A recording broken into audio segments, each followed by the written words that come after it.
బాలరాజు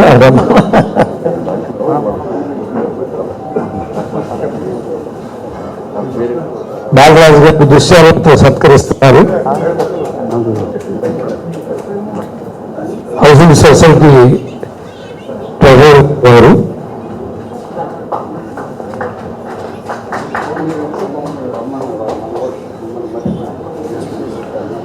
అందరికీ నమస్కారం అండి. మాట్లాడవచ్చు. ఇంకెవరన్నా వస్తున్నారా?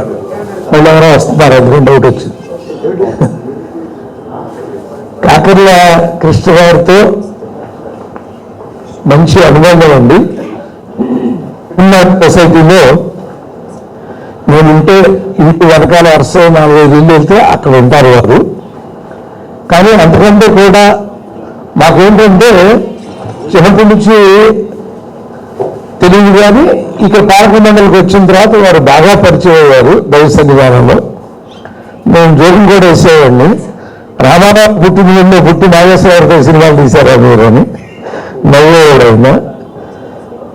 మరి ఏదో నిమ్మకూరుతో పుట్టి మరి అక్కినే నాగేశ్వరరావుతో అనుబంధం బహుశా జగతి రామప్రసాద్ గారు ఎక్కువ అక్కినే నాగేశ్వరరావుతోనే తీశారు కాబట్టి ఆ పరిచయంతోనే అలా తీసుకుంటారు. ఇడంతస్తులు కూడా అద్భుతమైన సినిమా, మనకు తెలిసేది. నేను రాగానే కూడా మాట అన్నాను, నాగేశ్వరరావుతో సినిమా తీయటమే కాదు, నాగేశ్వరరావు లక్షణాలు కొన్ని ఉన్నాయి మీరే తెలుసా అని. ఎలా అన్నాడు, అక్కడ ఫోటో చూడండి, సైడ్ ఫైజ్ అంతా అక్కడే నాగేశ్వరరావు పోయేది. నాగేశ్వరరావు ఎప్పుడు సైడ్ ఫైజ్లు ఇస్తాడని నువ్వు నవ్వుతా ఉన్నాడు.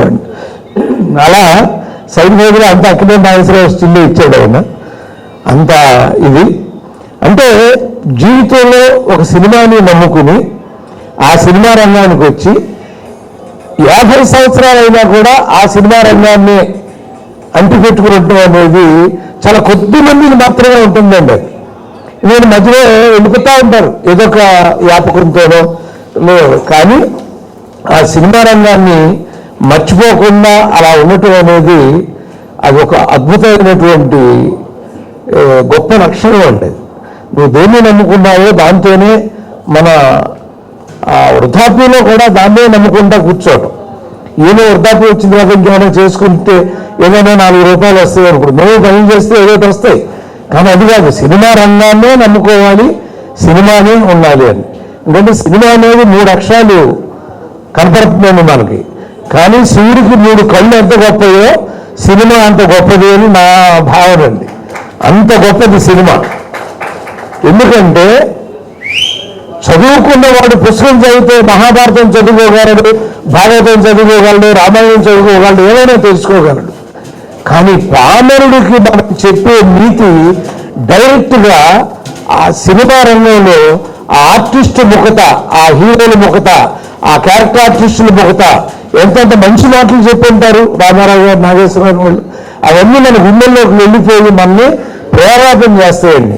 అందుకు సినిమా అనేది ఒక అత్యంత అద్భుతమైనటువంటి ప్రక్రియగా నేను జీవితంలో ఎన్నో తెలుగు చదువుకున్నాను. ఆ తర్వాత PhD చేశాను. ఆ తర్వాత highest degree in India doctor of literature చేశానండి. ఆ PhD D.Litt 2 కూడా సినిమా రంగం మీదే చేశానండి. నేను బయటకు వెళ్ళి ఎవరో మీద రాయొచ్చు, కానీ నాకు ఇవాళ పరుచూరు గోపాలకృష్ణ అంటే సినిమా వాడు అనేదే గుర్తండి. ఎర్రశాలుగా అది 2 గుర్తులు, ఒకటి భుజం మీద ఎర్రశాలుగా, 2 సినిమా. నా వెనకొంద సినిమా, నా ముందు ఎర్రశాలుగా. ఈ 2 ఇలాగే 50 సంవత్సరాలుగా నడుపుకుంటూ వస్తున్నాను నేను. అలా ఒక అద్భుతమైనటువంటి ప్రక్రియలో తెలుగు సినిమా సాహిత్యం, కథాకథన శిల్పం 10వ ఎడిషన్కి వచ్చిందండి. ఎన్ని వేల మంది చదువుతున్నారో చూడండి. అంటే సినిమాని ఎంతమంది ప్రేమిస్తున్నారో ఆ ఎడిషన్లు చూస్తే తెలుస్తుందండి నాకు. ఇంతమంది ఎన్ని వేల పుస్తకాలు వెళ్ళిపోతున్నాయో, లైబ్రరీకి వెళ్ళిపోతున్నాయో, పిల్లల దగ్గరికి వెళ్ళిపోతున్నాయో. సో ఆ సినిమానే నమ్ముకుని కాకర్ల కృష్ణ గారు అలా చేరి ఇప్పుడు దీన్ని ఆఖరి ఫేజ్ అంటామండి. అంటే చక్కగా మనల్ని, మనరాళ్ళని, వాళ్ళ పుట్టిన పిల్లల్ని వాళ్ళని చూసుకుంటా. ఎందుకంటే మరి మాట ఉంటుందంటే మన ఆ పిల్లల్ని చూస్తే కొన్ని ఆనందం మన చిన్నతనం గుర్తొస్తుంది అంటండి మనకి. ఆ పిల్లలు ఆడుతూ ఉంటే నేను ఇలాగే ఆడానప్పుడు అనేది వాళ్ళని చూసి అంత మించిన ఆనందం ఏముంటుందండి. మునిమనవాళ్ళు, మునిమనవరాళ్ళు మన ముందు కదులుతా ఉంటే అవి మనకు ఆ జ్ఞాపకాలు అద్భుతంగా ఇచ్చి మనకి ఒక అద్భుతమైనటువంటి వరంలాగా ఉంటుంది. సో కాకర్ల కృష్ణ గారు, మీరు మన మురళీమోహన్ గారు చెప్పినట్టు, మిగతా వక్తలు చెప్పినట్టు శతమానం భవతు అంటే 100 సంవత్సరాలు నేను చిన్నవాడిని మిమ్మల్ని ఆశీర్వదించుకోరు కాబట్టి మనసులో కోరిక చెబుతున్నా, మీరు 100 ఏళ్ళు చల్లగా ఉండాలి, అందరినీ ఆశీర్వదించి ఒక గుర్తుగా సినిమా అంటే ఇంత విలువైన మనిషి అని ఒక విలువ ఇవ్వాలి అని కోరుకుంటూ, వారు చెప్పినట్టుగా నాకు ఇంకో కార్యక్రమం ఉందో తెలుసు అందరికీ కూడా, సినిమా కార్యక్రమం అది కూడాను, దాన్ని వెళ్ళాల్సి వస్తుంది నాకు వెళ్తున్నారు కానీ, లేకపోతే ఇక్కడే కూర్చుని ఉండేవాడిని మా నాన్నలందరితో పాటు.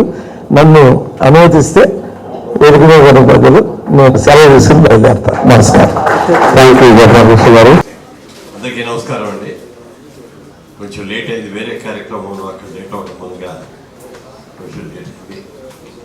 మా అందరికీ ఆప్తమిత్రుడు, సినిమా పరిశ్రమలో తెలియని వ్యక్తి లేడు. ఏంటంటే అలాంటి వ్యక్తికి వాళ్ళ 81వ సంవత్సరం కాదు 83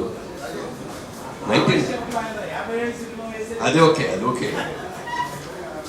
6 నెలలు. మేము మెడ్రాస్లో సినిమా ఇండస్ట్రీ ఉన్నప్పుడు, మేము అక్కడ ఉన్నప్పటి నుంచి కూడా కాకర్ల కృష్ణ గారితో చాలా పరిచయం మాకు.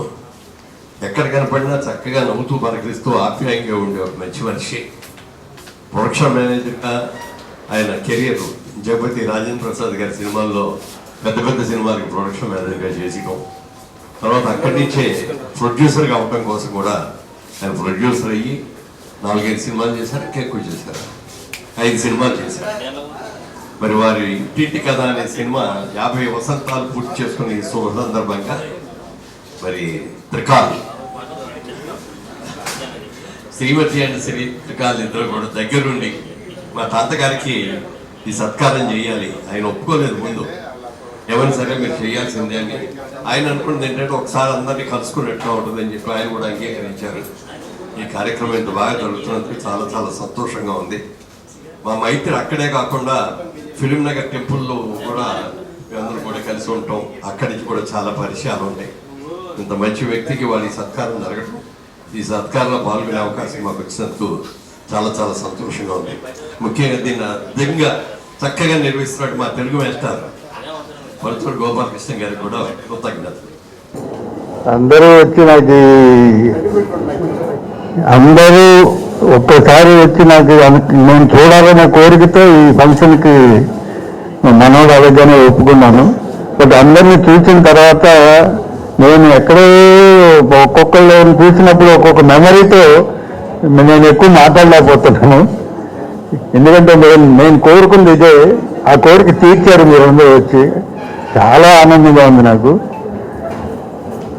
పర్టికులర్గా ఒక్కొక్క మనిషికి నాకు ఉన్న సంబంధానికి ఒక ఫ్లాష్ బ్యాక్ ఉంది. ప్రతి ఫ్లాష్ బ్యాక్ని నేను తలుచుకుంటుంటే నాకు మాట్లాడటానికి కూడా మాటలు రావట్లేదు. కాబట్టి మీ అందరినీ చూడాలని కోరిక నాకు తీరింది. ఐఎమ్ వెరీ హ్యాపీ ఈ విషయంలో. పర్టికులర్గా నేను ఎవరిని చూడాలనుకున్నాను, అందరూ నాకు కనిపించారు. ఐఎమ్ వెరీ హ్యాపీ ఈ విషయంలో. అందరికీ థ్యాంక్స్.